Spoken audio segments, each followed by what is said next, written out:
अथो बलिराजा दानवेन्द्रो महाबलः तेन त्वां प्रतिवदनामि रक्षेमाचलमाचल।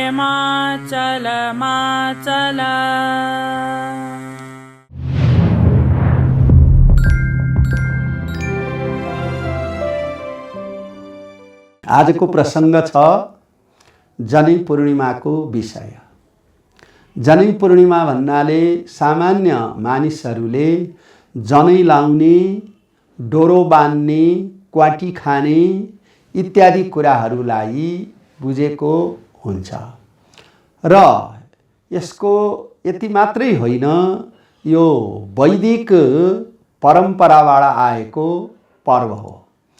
जब ब्रह्माजीको मुखबाट वेदको उत्पत्ति भयो, अर्थात् परब्रह्म परमेश्वरले जब वेदको आविर्भाव गर्नुभयो, त्यही बेलादेखि नै यो जनै पूर्णिमा सम्बन्धी कृत्यहरू प्रचलनमा आयो। त्यसपछि पौराणिक युगमा आएर कुनै समयमा दानवहरूले देवताहरूमाथि विजय प्राप्त गरे। देवताहरू पराजित भए, देवताहरूले दुःख पाए। त्यो स्थितिमा इन्द्रले गएर बृहस्पतिलाई भन्नुभयो, हामीहरूले हार्यौं, हामीले दुःख पायौं, अब के गर्ने भन्दा बृहस्पतिले अहिलेको समय ठिक छैन, त्यसकारणले अहिले हामीले दानवहरूसित लड्नु ठिक छैन भन्नुभयो। त्यही समयमा इन्द्राणी तिनै हुनुहुन्थ्यो।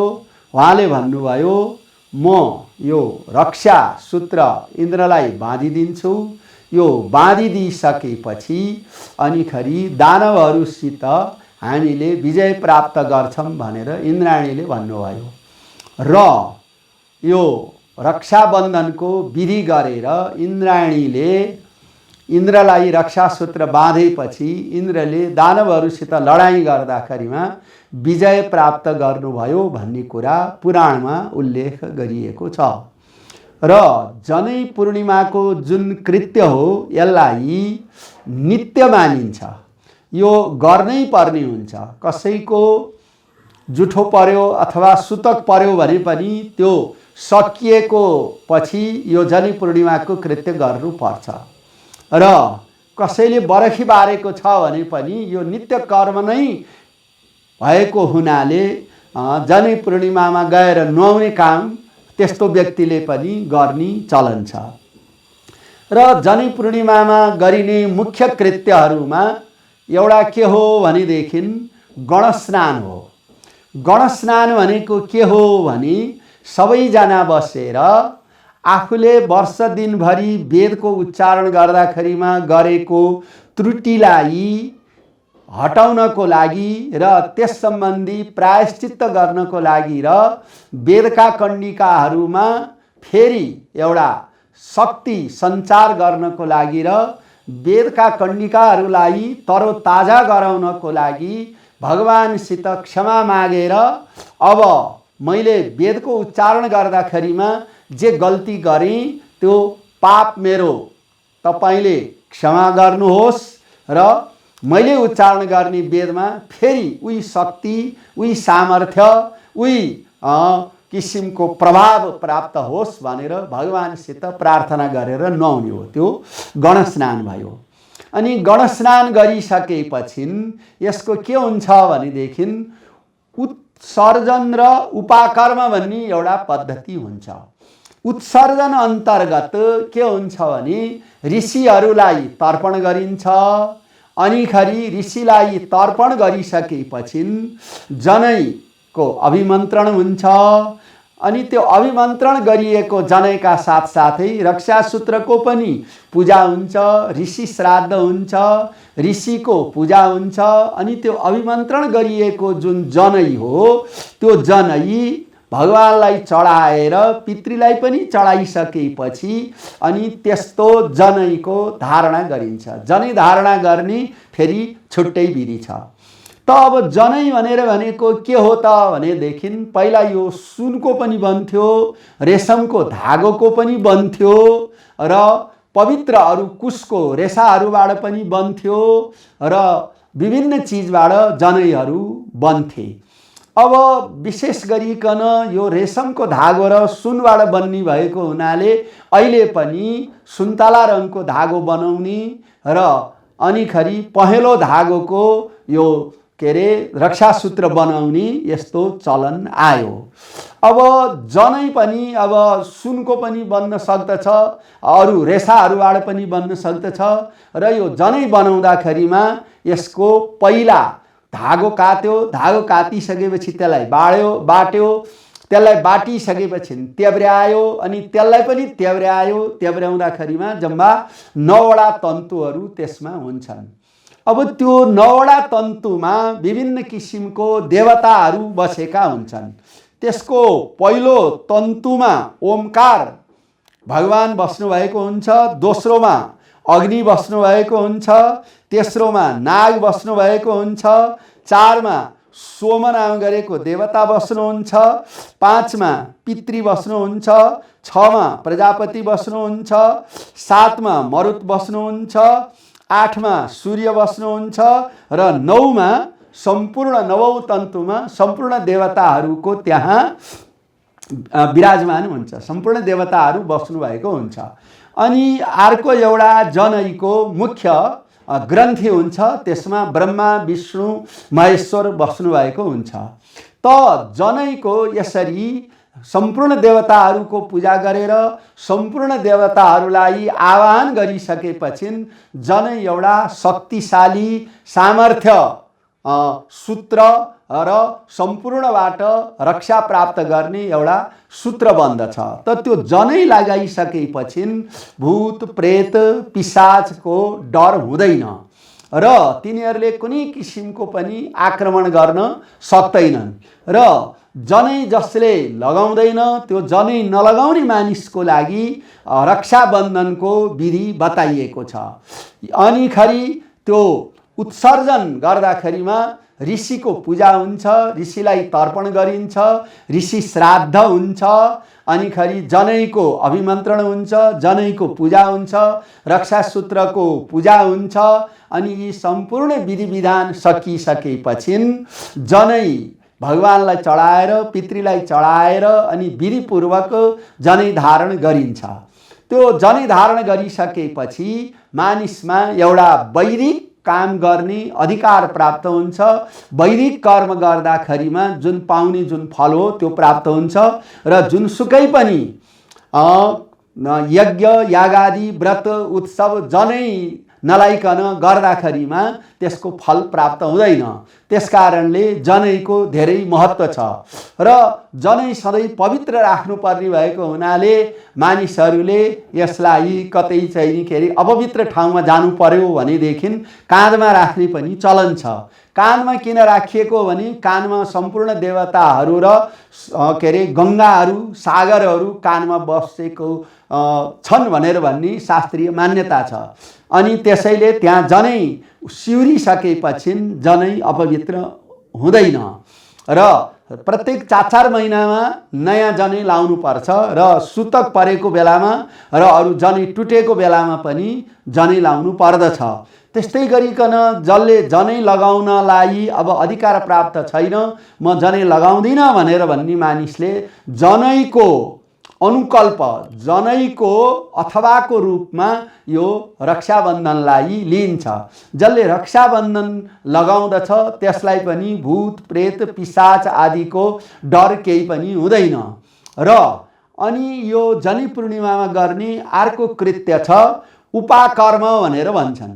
त्यो उपाकर्म भनेको के हो भनेदेखि गुरुले वेद पढाउनको लागि नयाँ चेलाहरूलाई अब म तिमीहरूलाई वेद पढाउन चाहन्छु, तिमीहरू पढ्न चाहन्छौ भने म कहाँ आऊ र तिमीहरूले यस्तो किसिमको नैतिकता को पालना गर्नुपर्छ, अनुशासनको पालना गर्नुपर्दछ, सच्चरित्रतालाई अँगाल्नु पर्दछ भनेर अनुशासन, नैतिकता, शिष्टता, सदाचार आदिको शिक्षाका साथसाथै वैदिक जुन अध्ययन हो त्यो वैदिक अध्ययनलाई अक्षुण्ण राख्नको लागि गुरुले एक किसिमको एउटा यज्ञ गर्नुहुन्छ। अनि त्यो यज्ञ गर्दाखेरिमा ती चेलाहरूले त्यहाँ समिधाको हवन गर्दछन् र अनि त्यहाँ दही हुन्छ, तिल हुन्छ र अनि जौको लावा, जौ भुटेको पनि त्यो विद्यार्थीहरूलाई खान दिइन्छ। अनि त्यो खाइसकेपछि ती विद्यार्थीहरू के हुन्छन् त भने त्यो गुरुको चेला बन्दछन्। र यसरी वेद पढाउनको लागि त्यो पढाउने गुरु अग्निहोत्री हुनुपर्दछ, त्यसले विधिपूर्वक वेदको अध्ययन गरेको हुनुपर्दछ र वेदमा त्यसको पूर्ण ज्ञान भएको हुनुपर्दछ। त्यसका साथसाथै विद्यार्थीलाई माया गर्ने र वेद पढाउन त्यो उत्सुक हुनुपर्दछ। यस्तो व्यक्तिलाई मात्रै त्यो वेदको अध्यापन गर्ने हाम्रो शास्त्रले अनुमति दिएको छ। र यो जनै पूर्णिमामा अब ऋषिको तर्पण हुने कुरा मैले अघि नै त्यो उल्लेख गरिसकेँ। यसमा विभिन्न ऋषिहरूको वंश परम्पराको पनि यसमा उल्लेख गरिएको हुन्छ। र अब जनै लगाइसकेपछि यो रक्षासूत्र, यो डोरो बान्ने पनि चलन छ। त रक्षासूत्र बाँध्दाखेरिमा एउटा मन्त्र छ, येन बद्धो बलि राजा दानवेन्द्रो महाबल तेन त्वाम अभिवदनामि रक्षे मा चल। यसको अर्थ के हो भनेदेखि जुन सत्यले को आधारमा बलिराजा पनि बाँधिए, येन बलिराजा बद्ध, जुन सत्य रूपी बन्धनले जुन बलि पनि बाँधिए, म तिमीलाई यही सत्यरूपी बन्धनले बाँध्दछु। तिमी सत्यलाई कहिले पनि तिमीले उल्लङ्घन नगर, सत्यमा बस। सत्यबाट नै हामीहरूको सबैको उन्नति प्रगति हुन्छ। सत्यान्नास्ति परो धर्म, सत्यभन्दा ठुलो धर्म अरू कुनै पनि छैन।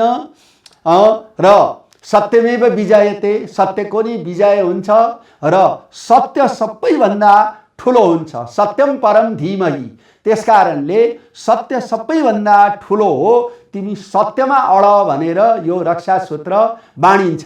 र यो सत्य भनेर भन्ने चिज व्यापारमा पनि सत्यको आवश्यकता हुन्छ, उद्योगमा पनि सत्यको आवश्यकता हुन्छ, राजनीतिमा पनि सत्यको आवश्यकता हुन्छ, पढ्ने क्रममा पनि सत्यको आवश्यकता हुन्छ, व्यवहारमा पनि सत्यको आवश्यकता हुन्छ। प्रत्येक जीवनका क्षेत्रमा सत्यको अत्यन्त महत्त्व हुन्छ। सत्यलाई यदि नअगाल्ने हो भने समाज भ्रष्ट भएर जान्छ। त्यसकारणले यो रक्षा सूत्रले हामीलाई के भन्छ भनेदेखि तिमी सत्यमा अड। अनि सत्यका अरू आधारहरू के हुन् त भने नैतिकता हुन्, शिष्टता हुन्, सदाचार हुन् र त्यताबाट आफ्नो मर्यादा भयो, आफ्नो धर्म हो। त त्यसकारणले यी चिजलाई हामीले छोड्न हुँदैन भनेर भन्ने कुरो यो रक्षासूत्र, यो राखी भनेर भनौँ कि यो चाहिँ के अरे डोरो, यो रक्षासूत्रले हामीलाई यो कुरा जनाइरहेको छ। र यो जनैले के भन्छ त भनेर भनेदेखि हामीले के त भनेदेखि यी देवताहरूको आह्वान गरेर यो जनै लगाइसकेपछि हामीले कसैको डर मान्नु पर्दैन। हामीले आफ्नो आचरण, आफ्नो सत्यता, आफ्नो नैतिकता, शिष्टता, सच्चरित्रता र एउटा आत्मबल यसलाई अवलम्बन गरेर हामी अगाडि बढ्नु पर्दछ भनेर भन्ने कुरा यो जनैले बताइरहेको छ। जनैले एउटा आत्मबल दिन्छ र मान्छेलाई मैले केही गर्न सक्दछु, आखिरमा सदाचार भन्दा ठुलो कुनै पनि छैन, सच्चरित्र भनेर भन्दा ठुलो कुनै पनि छैन। मैले यस्ता देवताहरूलाई जब धारणा गरेको छु भने मैले नराम्रो काम गर्न हुँदैन भनेर यसले व्यक्तिलाई अभिप्रेरित गर्दछ। र जनै पूर्णिमामा अब हाम्रो यो क्वाटी खाने इत्यादि गर्ने कुरा, यसलाई पनि यो चाहिँ आत्मबल बढाउने र त्यताबाट रोग प्रतिरोधात्मक क्षमता लाई वृद्धि गर्ने यस्ता हाम्रा परम्पराहरू छन्। र यो जनी पूर्णिमाको कृत्य विशेष गरिकन यो उत्सर्जन अनि खरी उपाकर्म, ऋषि तर्पणी, ऋषि पूजन, अनि खरी यज्ञोपवीत धारण, यज्ञोपवीत दान र हामीले गर्ने यो डोरो बान्ने आदि कुराहरू हाम्रो यो परम्परागत कुरा हो। यो वैदिक कालदेखि आएको कुरा हो। यसले सत्यलाई, नैतिकतालाई, शिष्टतालाई र वेदको महत्त्वलाई, वेद भन्ने चिज सबैको लागि हितकारक चिज हो, तर त्यसको प्रयोग गर्दाखेरिमा हामीले स्वरको व्यत्ययन उच्चारण गर्ने जुन पाप हो त्यो पाप हामीलाई नलागोस् र वेदमा जुन सामर्थ्य छ हामीले खराब किसिमबाट उच्चारण गर्दाखेरिमा, खराब ठाउँमा त्यसलाई बोल्दाखेरिमा, प्रयोग गर्दाखेरिमा जुन किसिमको हामीले नराम्रो काम गर्यौं त्यसलाई हे भगवान प्रभु हजुरले वेदलाई फेरि सामर्थ्यवान बनाइदिनु होस्। हामीले गरेको वेदमा शक्ति सञ्चार होस्। हामीले गरेको वेदको प्रयोग फेरि पनि सामर्थ्यवान बनोस् भनेर भगवानसित प्रार्थना गर्ने र वैदिक मन्त्रहरूलाई सामर्थ्यशाली बनाउने यो जुन हामीहरूको परम्परा हो, यो वैदिक परम्परा हो। यो पछि आएर पौराणिक पनि अलिकति पुराणसित पनि यो आबद्ध भएको छ र त्यसकारणले यो नित्य हो, यो सबैले गर्नै पर्दछ। यो परम्परालाई हामीले अक्षुण्ण राख्नु पर्दछ र यो जुन रक्षाबन्धन हो यसको अघि नै मैले उल्लेख गरिसकेँ। यो यसको सम्बन्ध हुन्छ सत्यसित हुन्छ र उपाकर्म उत्सर्जनको वैदिक प्रक्रियासित हुन्छ र वैदिक प्रक्रियालाई, वेदलाई अझ सामर्थ्यवान, शक्तिशाली र वेदमा भएको कुनै मालिन्य रहेछ भने त्यसलाई हटाउनलाई यसले मद्दत गर्दछ। यो उपाकर्म र उत्सर्जन गरिसकेपछि ब्राह्मणमा ब्राह्मणत्व सञ्चार हुन्छ र अरू वर्णहरूमा पनि आफ्नो वर्ण धर्म सम्बन्धी जुन एउटा शक्ति हुन हो त्यो शक्तिको सञ्चार हुन्छ भन्ने कुराको यसले सन्देश दिएको छ र जनै पूर्णिमा सम्बन्धी सामान्य कुरा मैले यहाँ उल्लेख गरेँ।